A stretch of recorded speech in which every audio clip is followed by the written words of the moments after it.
D'entre tots ells, destacarem el més ampli.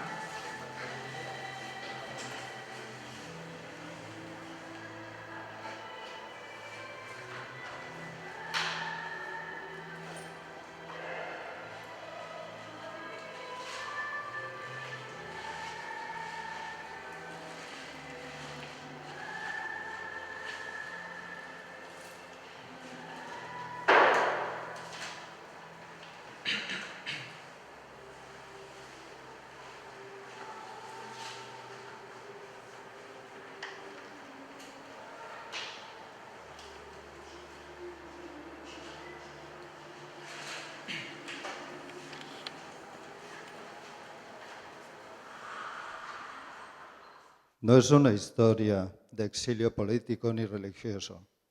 Es una historia de inmigración por necesidades económicas y de vida, en un estado dictatorial, después de una guerra donde los vencidos quedaron en el olvido de la historia. Esa historia hecha por los vencedores es la historia de fortaleza, dignidad y valentía de una mujer enviudada, como la de muchas mujeres de ese momento, sin recursos, que tuvo que emigrar con sus 2 hijas y salir de su ciudad. Al quedarse viuda, tuvo que tomar una decisión. Sin dinero y en la posguerra, trasladarse primero a la casa de sus familiares, en los pueblos cercanos donde le podían dar cobijo a ella y a sus 2 hijas. La mujer no quería volverse a casar para depender de nadie, aunque la familia le insistiera. Ella sola se bastaba y decidió trasladarse donde tuviera un trabajo para mantenerse a ella y a sus 2 hijas. Un viaje cercano, pero lejos, de todo lo que podía asegurar sus vidas. Poco dinero y una maleta en un tren lleno de esperanzas, de encontrar en la ciudad una vida mejor. Inmigró a la ciudad, invitada por su tía, que era hermanastra de su madre. Su tía tenía en alquiler un pequeño piso. Al poco de llegar, encontró trabajo de limpieza en una buena casa de esta ciudad. Aunque no interna, ya que salía para cuidarse de sus hijas, y puso a estudiar a las 2 niñas en el patronato, colegio de monjas cercano al piso. Murió su tía y se hizo cargo de alquiler. Este hizo que tuviera que trabajar más horas en una fábrica de telas, llegando tarde a casa para cenar. En esos tiempos la rondaba un sereno, que era un hombre muy educado que trabajaba en su misma calle. La mujer todavía era joven con edad de casar, pero ella no le había dado nunca ninguna esperanza o idea que pudiera confundir.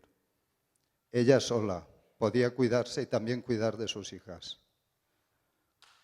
Esos colores de donde nacieron, esas vivencias, fueron quedando en la memoria de unas raíces arrancadas de la tierra, para trasplantarlas en otra cercana, aunque lejos de donde nacieron. Esa es la historia de unos inmigrantes muy cercanos. Podría ser la historia de mi familia. Esa mujer, como mi abuela, que fue tan fuerte que emigró sola con sus 2 hijas y tuvo el convencimiento de formar familia monoparental sin necesidad de volverse a casar y sacar adelante a mi madre y a mi tía, aunque fuera en otra ciudad.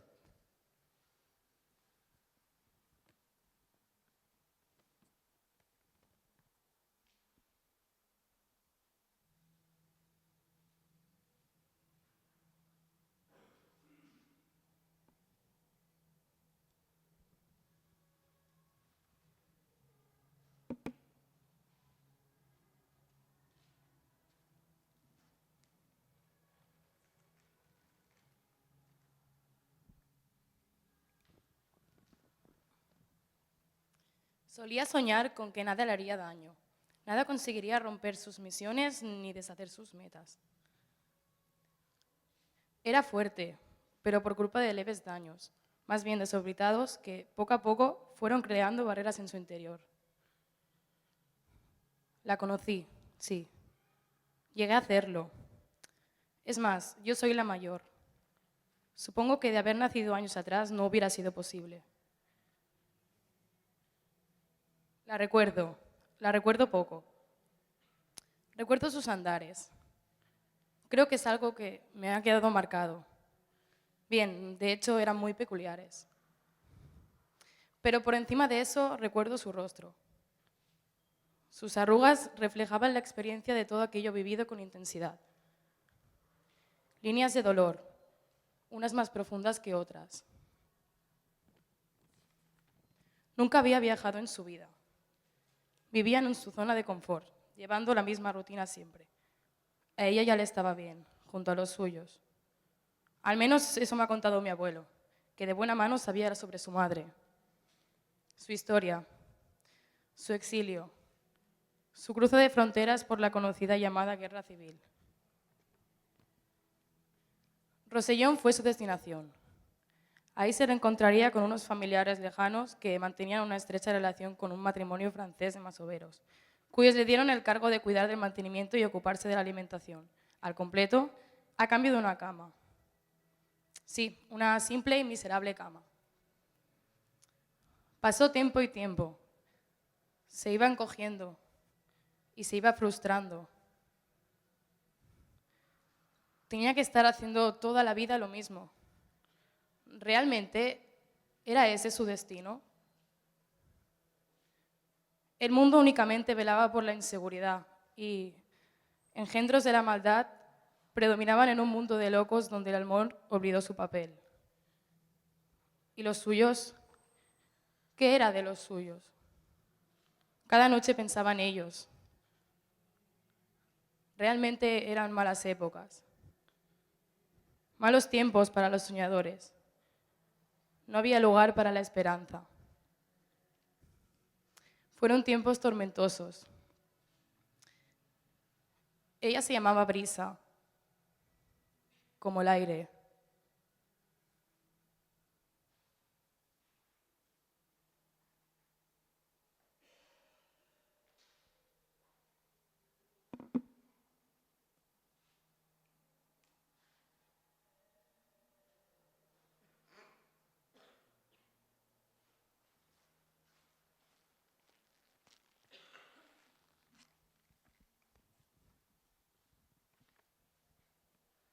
Tot va venir fa molt temps, quan la meva àvia materna va començar a explicar-me la seva història, quan ella era petita.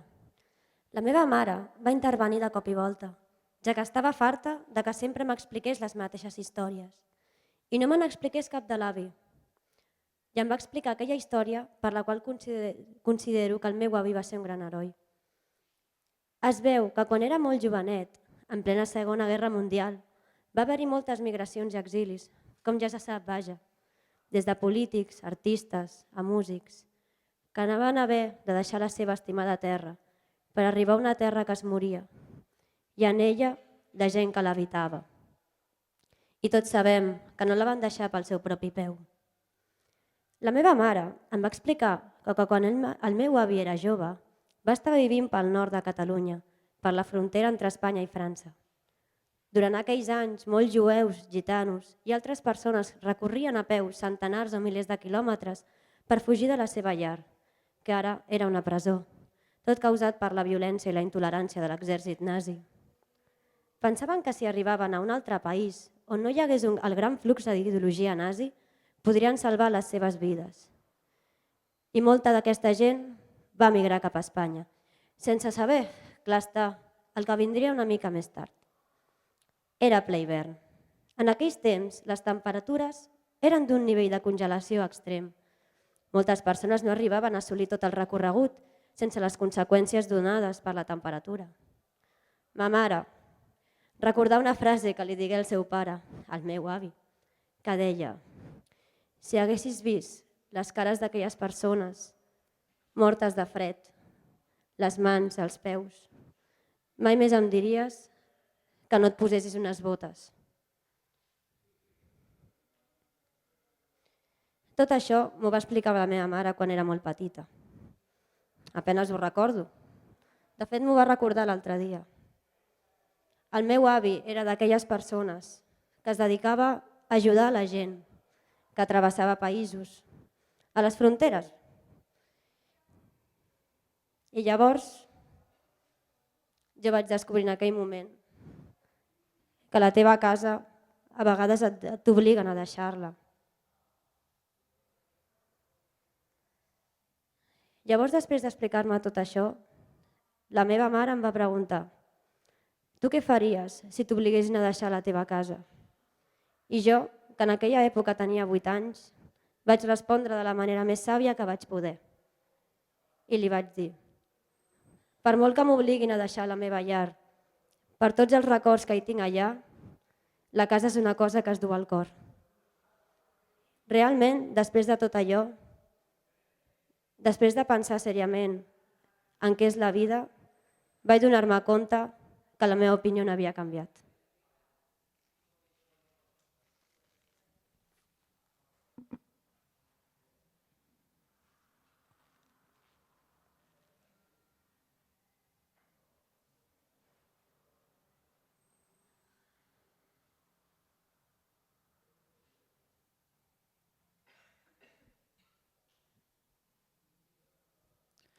En aquell moment, jo tenia uns 7 anys.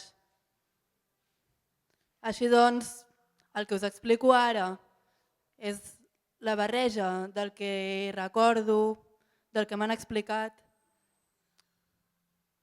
No és tan intens com va ser en el moment. La meva mare m'havia comentat, feia un parell de dies, que a Sèrbia hi havia una guerra terrible, com totes. Aquell dia, els 6 que érem a casa, vam pujar al cotxe. Vam pujar al cotxe i vam anar a l'Ajuntament, on hi havia molta gent. Molts grecs com nosaltres esperant per recollir joves serbis que arribaven. En Mane era el noi que va venir a viure amb nosaltres. No ho recordo exactament, devia tenir uns 13 anys, com la meva germana. La mare ens havia explicat que havia perdut el pare.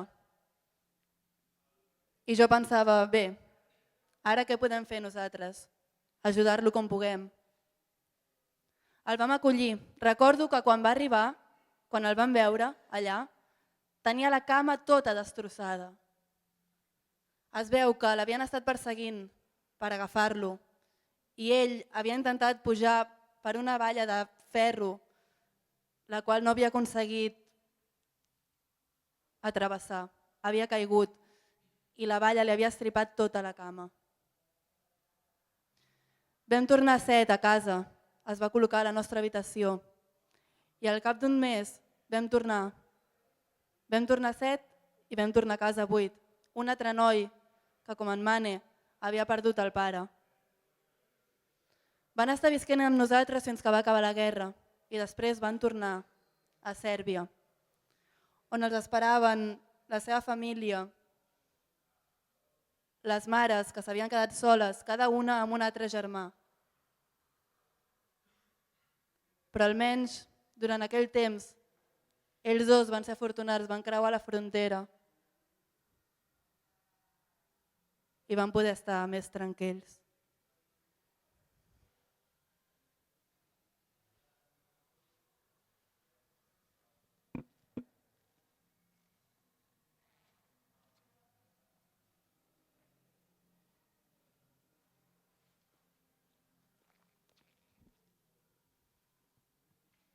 Cap persona és il·legal.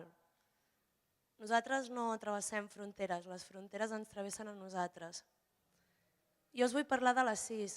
La CIS és una persona molt estimada per Girona, per Salt, col·labora i dinamitza molts dels moviments sindicalistes que allà hi ha. Va ser un gran lluitador del bloc de Salt, que va ajudar i mantenir amb tot el seu amor i el millor que ell podia portar. Ara, l'antidemocràtica llei d'estrangeria, dut a terme per una justícia absolutament insensible, pretén oblidar que tot ser humà ha de ser lliure per decidir a qualsevol indret del món on vol estar. Al mateix temps, segueix imperant una visió utilitària que veu les persones immigrants només com a recursos laborals i no com el que són, persones, en totes les seves dimensions, veïns, veïnes, treballadors, treballadores, pares, mares, sindicalistes. I volem destacar que sigui quin sigui el motiu que les han mogut establir-se a casa nostra, El que es mouen són persones i no mà d'obra de la qual es pot prescindir quan ja no fa falta. Un jutge li havia acceptat el recurs que va presentar contra l'ordre d'expulsió, que plantejava sobre el seu futur a la ciutat de Girona. Havia de presentar-se una vegada al mes a comissaria durant els últims mesos i sempre hi havia arribat sense cap fallo, excepte l'últim cop que s'hi va presentar, que se li van quedar el passaport sense raó aparent i sense cap explicació. També van amenaçar la CIS amb l'expulsió de Moro de mierda i mis cojones, dos arguments perfectament vàlids en el marc d'una comissaria de la Policia Nacional. Ser solidari i membre de la PA és la causa de la seva expulsió. La llei d'estrangeria, una vegada més, acusa d'il·legal un ciutadà que vol treballar i no pot, i l'encarnissa més sobre les persones migrants. El jutge va decidir sobre la seva ordre d'expulsió sense que ell pogués aportar res. La CIS, en català, castellà, francès i àrab, li hauria pogut parlar del seu arrelament, sobretot perquè portava 10 anys exercint com a català a la ciutat de Girona i ara, des de casa, la seva família al Marroc no ho podrà fer.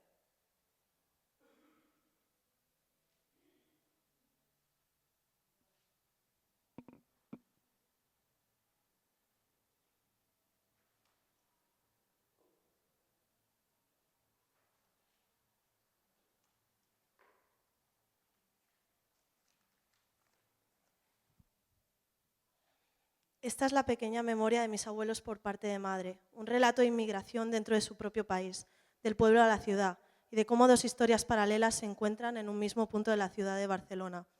Resulta que mi abuela nació en Jaén ya por el 1936, en pleno estallido de la guerra civil. El padre de mi abuela era minero de plomo y su madre se ocupaba de la casa y de todos sus hijos. Ella siempre me ha dicho que en aquella época escaseaba la comida y no eran tiempos fáciles. Además, su padre falleció joven. Por el contrario, se fue a una escuela de monjas a Cartagena para estudiar, hasta los 15 años. Una vez se acababa la escuela, su madre fue a buscarla para irse a Barcelona con ella y con su otra hermana melliza, Guadalupe. Esto ocurrió porque sus hermanos mayores siempre decían que fueran para allá, que había trabajo. Ella recuerda que trabajaban en algo de retirar tierra con camiones y hacer cemento, pero no sabe de qué. El viaje a Barcelona se retrasó medio año porque cogió una neumonía y tuvo que recuperarse. En aquella época las enfermedades no eran tan fáciles de quitar como ahora, pero finalmente llegaron a Sants. La anécdota que yo no sabía es que en aquel momento del régimen de Franco la situación de movimiento de población también estaba controlada, como está pasando ahora mismo con los refugiados o inmigrantes ilegales, cosa que no había imaginado. Pues bien, según me contó, la gente que llegaba a la estación de otros lugares de España sin familia o contrato de trabajo era devuelta a sus casas. La misma situación de repatriación actual para los inmigrantes de otros países sin papeles, pero con la diferencia de que eran españoles del propio país. Pero sigamos con nuestra historia. Mi abuela pudo venir porque tenía familia y casa donde quedarse y a partir de ahí buscó trabajo en fábricas textiles y demás. Es así como aprendió a coser. Luego pasaron unos años y conocí a mi abuelo Martín. Mi abuelo llegó 2 o 3 años después que ella a Barcelona, allá por el 52. Venía de un pueblo de Burgos. Revillarruz, es del pueblo de Revillarruz, una familia de labradores. Mi bisabuelo tenía tierras y él y sus hermanos podían dedicarse a labrar. Pero cuando tuvo sus 18 se fue unos meses a la mili y luego volvió al pueblo. Pero en la casa también resulta que vino a vivir el marido de su hermana con el que no se llevaba muy bien. Por eso habló con su hermano Benito para que le buscara trabajo en Barcelona. Benito se fue allí con unos 7 años a estudiar para religioso marista. Se ve que por aquella época pasaban por los pueblos preguntando quién quería estudiar para ser religioso.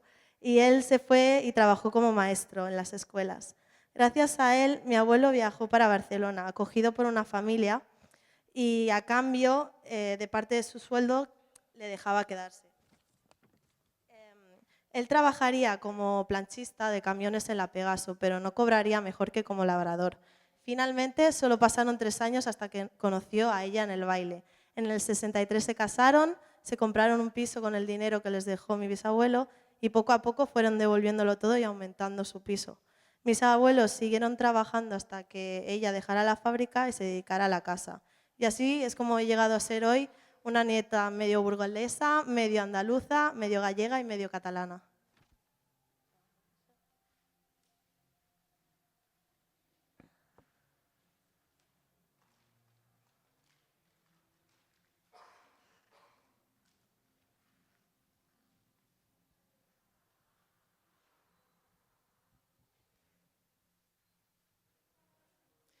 Eu son a opresión.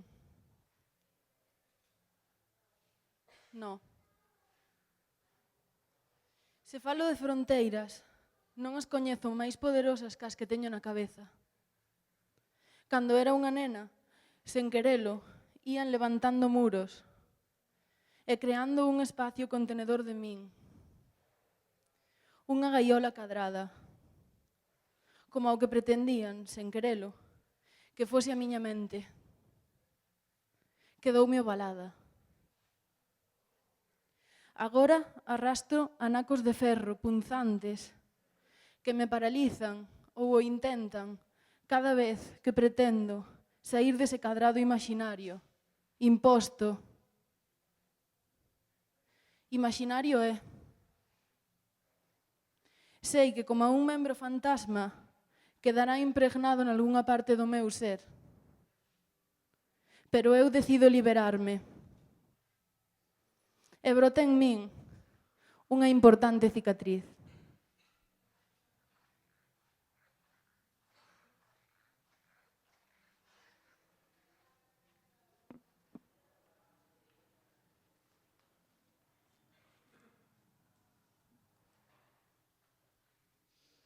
Estava sa i fort com un roure. Els anys no li pesaven. De fet, podia dir que estava en el seu millor moment vital. Convençut dels seus principis, treballant per la comunitat i amb una filla asseguda a cada cama. El seu desig més gran era arribar a ser avi, veure la seva expressió reflectida en alguna cara joveneta, innocent, sang de la seva sang i vida de la seva vida. Era de l'Ajuntament. Volia que els ciutadans decidissin el seu futur, i així el dels seus fills i el dels seus nets. Treballava per alliberar i ser alliberat, i quan arribava a casa l'esperava un trosset de terra i un escàs bestiar. Alguns anys més sec que d'altres, però que sense cap pesseta permetia que la seva família sobrevisqués. Vestia de camisa blanca. Un dia van arribar. Semblaven educats, vestien bé i van esperar que algú els obrís la porta. Van preguntar per ell, aparentment sense malícia, però van refusar entrar a prendre res. Les olles bullien a la cuina abans que el vespre enterbolís la tarda. Se'l van emportar sense donar explicacions. Vestia de camisa blanca. Se l'emportaren encara de dia, cap a un lloc que ningú recorda. Els guàrdies només havien vingut a buscar una confessió, una expressió que el delatés o un pas en fals. No va cridar quan el pagaven. Encaixava cada cop escoltant l'espetec de la pell sota el cuir, els claus, la fusta o el brollar de la sang calenta i espessa. No entenia com podien mirar-li a la cara. Usted ha quemado la iglesia de Santa María. Les parets eren negres, brutes de sutge fins dalt i emmascarades de por i de traïció. Usted ha quemado la iglesia de Santa María. Al tornar a casa, les filles li van rentar la camisa, vermella de dalt a baix com l'ombra d'un diable, degotant. La tortura no era suficient per pagar allò que no havia fet, i fins que un aval firmat pels veïns no va aixecar-li la pena de mort, no va poder anar-se'n. No va trigar gens a caminar a terra enllà, on les coses no tenen el mateix nom i sembla que la gent parli amb el nas tapat. Lluny de la família, del menjar de casa, de la guerra. Lluny d'ell mateix.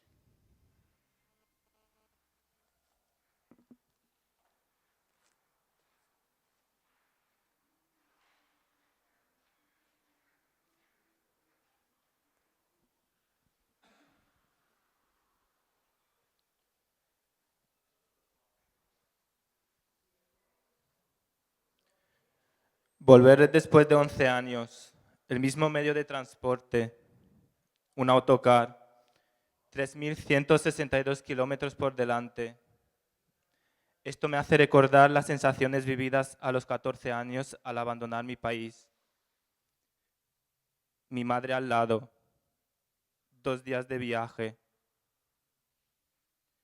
encajado en un asiento incómodo, las líneas blancas, interrumpidas, continuas, interminables, muchas gasolineras, pasaportes, sellos de permiso, cruzar fronteras. Cada vez más cerca hacia mi destino. Última frontera, Hungría, Rumanía, y ya queda poco. Ya en mi casa, lugar donde pasé mi infancia, recuerdo caminar con pies más pequeños, pero la realidad es otra. Las cosas han cambiado, algunas no. Siento que pertenezco a los recuerdos, a ningún lugar.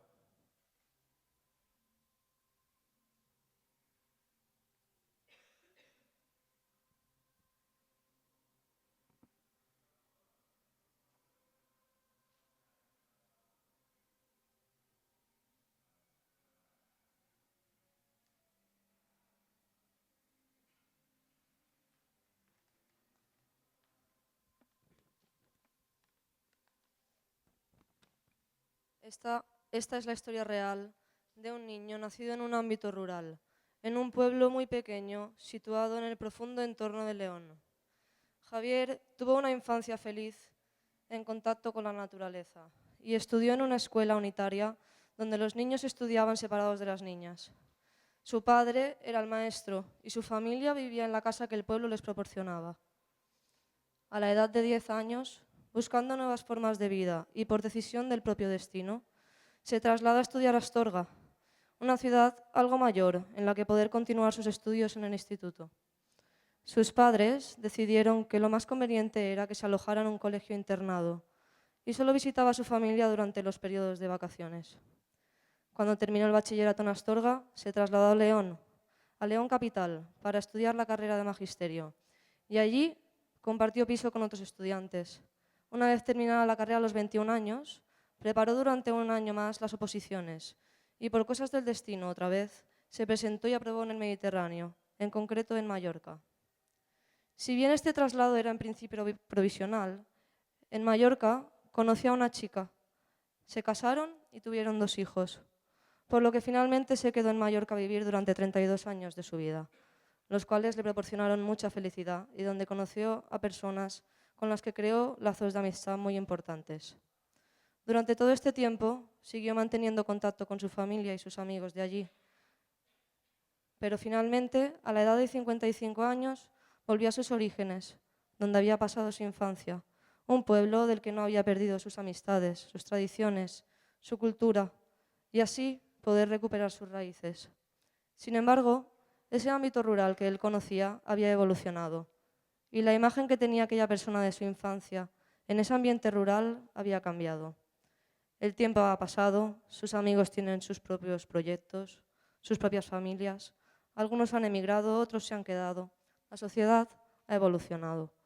Todo lo que era ha cambiado de ser y se produce un choque, un encuentro entre los recuerdos que esa persona tenía de su infancia y la realidad de ese mundo que ha dejado con 10 años.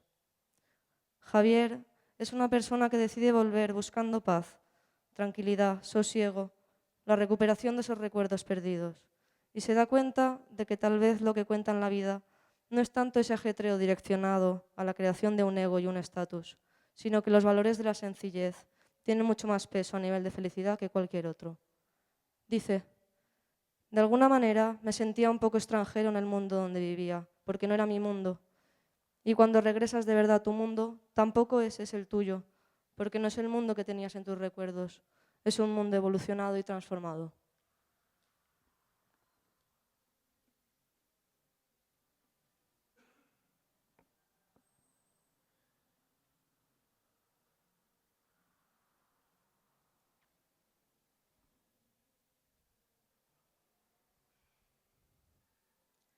Dejo huellas al andar, por mi casa, por mis pequeños recorridos callejeros, por lugares que desconocía, todos movidos por mi decisión, sabiendo que voy a volver. Al moverme conozco otras huellas, huellas diferentes, huellas que han cruzado líneas, que han volado el mar, que han hecho largas esperas. Ellas, que son paradas por interrogatorios cuestionando su razón. Ellas, que van haciéndose más fuertes en cada paso. Ellas, que a veces no hubieran querido ser andadas. Huellas que puede que tengan que retroceder esa línea que un día les costó tanto andar. Voy andando y la huella de mi lado se para y me dice: para. ¿Sabes que este suelo que estoy pisando dicen que no es el mío? ¿Sabes que tuve que andar miles de kilómetros porque aquí podría ir todo mejor? ¿Sabes que conmigo iba mi familia? Nadie me pregunta lo que tuvimos que andar. Solo cada ciertos meses, papeles cuestionan que no soy de este lugar. Esta huella recorre conmigo pasos de amistad. Ella me ha hecho ver que miles más de huellas han cruzado y cruzan líneas en busca de su bienestar. Gracias, huella andarina, por enseñarme el valor que tiene cruzar.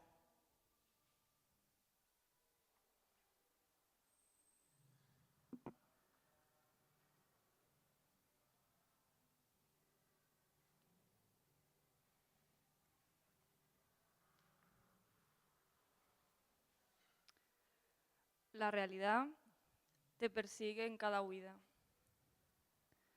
Un día, una hora, un conductor, un piloto, un territorio. El secreto no debía salir de allí, así que debía quedarme durante un tiempo. Era un lugar agradable, pero al fin y al cabo se trataba de una prisión. Todos mirábamos La caja tonta. Emitían de esas películas de domingo por la tarde. ¡Qué manía de cambiar de título!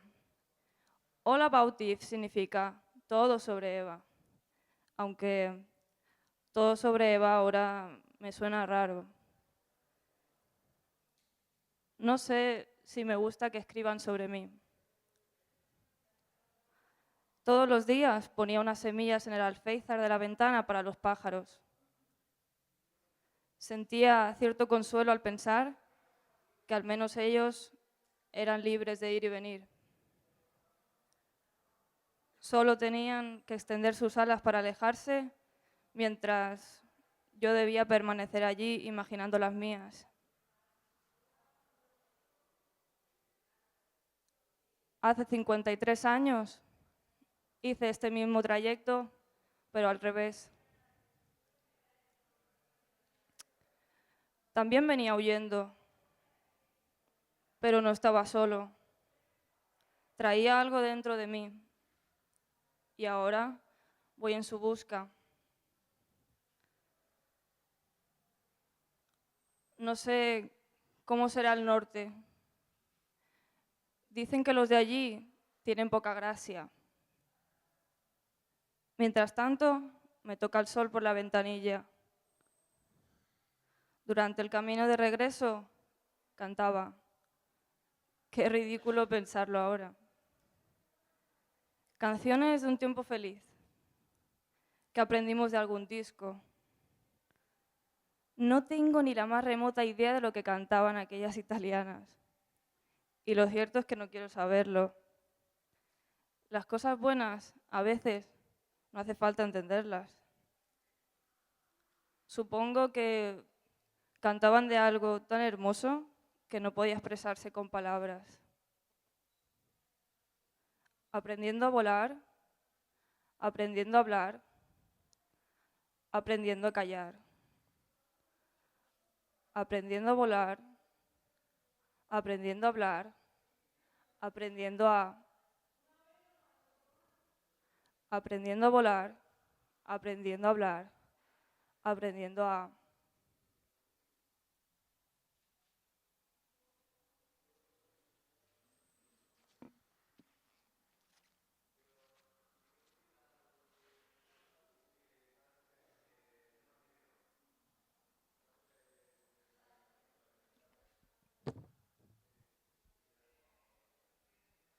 La sal y los atardeceres se desvanecen. Mamá, tengo que hacer la maleta. No me caben las cosas. Angustia. Papá, no quiero irme. Hija, lo harás muy bien. Asimilo. Respira. Calma. No puedo dormir. Son las 7:30 y aunque estoy muy dormida para sentir, sé que lo siento. Aeropuerto. Frío. No quiero. Te quiero, mamá, papá, os echaré de menos. Y vuela. Sube, lejos, lejos, cierro los ojos y sigue subiendo, lejos. Y me encuentro y me pierdo, me marea tanta gente, desconocidos. Me revuelvo y miro, estoy confusa. Respira, calma, ruido, ruido, me siento perdida. Ansiedad, respira, ansiedad, no puedo. Resoplo, tranquilízate. Y otro día, tras día, tras día, tras día.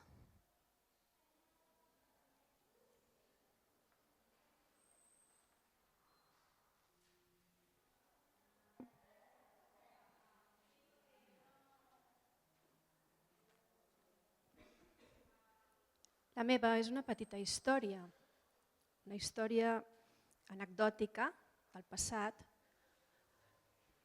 però que va ser la primera vegada que vaig notar que les fronteres existien i que jo no era una excepció.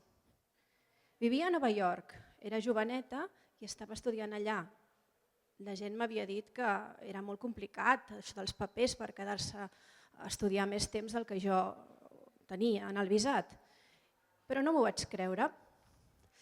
Vaig anar a Barcelona per algun motiu i de cop i volta, quan vaig voler tornar als Estats Units, em van parar a la frontera. L'oficial de duanes em va mirar de fit a fit. Recordo que era asiàtic. I, ostres, sempre recordaré aquella mirada. Vaig posar-me a tremolar. Van començar a buscar el meu nom als ordinadors i de cop i volta em van dir, passi per aquí, senyoreta. Aleshores em van començar a fer preguntes, una darrere l'altra, sense parar. Us ho juro que en aquell moment pensava que era una delinqüent. Em van fotografiar, em van posar les petjades digitals i em vaig sentir que havia fet alguna cosa terrible. Em van dir que m'havia quedat més temps del que calia i que això era una mentida i que als Estats Units les mentides es castiguen. Per tant, em van col·locar en el mateix avió amb el que havia vingut de tornada a casa. M'esperaven a l'aeroport i no vaig tenir sort. No vaig tenir la possibilitat de fer ni una sola trucada. Des de llavors, cada vegada que passo una frontera, cada vegada que he d'ensenyar el passaport, tremolo, suo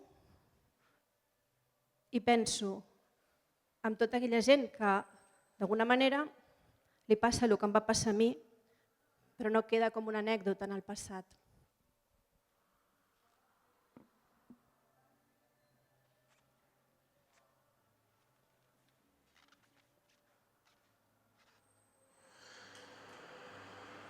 Per aconseguir-ho, van demanar el suport als Latuani de Ulacan, Guadalajara, i després d'una negociació, un important membre dels mexiques es va casar amb la filla del Latuani de Ulacan.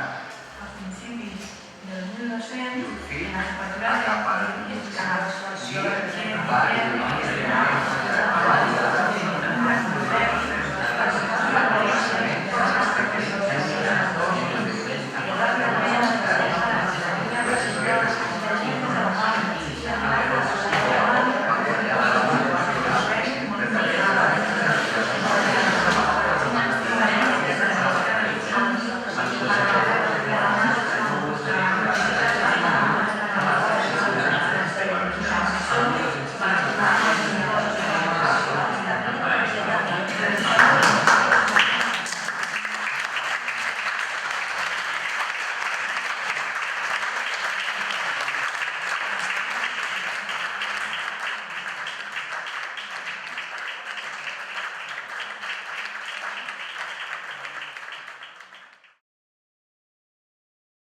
seguit és que cadascú de nosaltres, a partir d'un mapa polític, fes alguna reflexió entorn a què li succeïa quan el mirava.